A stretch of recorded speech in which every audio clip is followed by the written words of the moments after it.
Sur les 330 avocats du barreau de Dijon, un tiers s'apprête à aller manifester.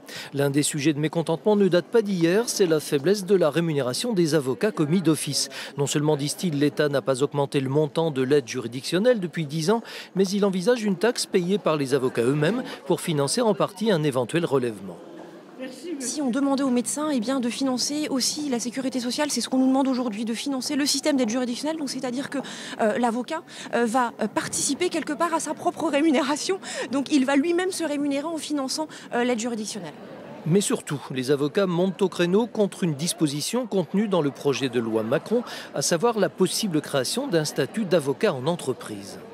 L'avocat engage sa responsabilité professionnelle s'il conseille mal son client.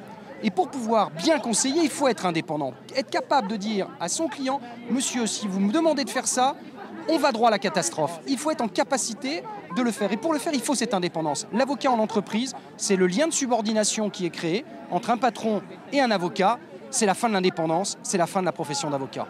Pour certains observateurs, toutefois, ce statut serait encadré par tellement de conditions que sa portée réelle pourrait être limitée. Le projet de loi prévoit également l'obligation pour les avocats d'établir avec leurs clients une convention d'honoraires qui précisera les conditions de fixation de ces honoraires. Ils n'y sont pour l'instant pas tenus.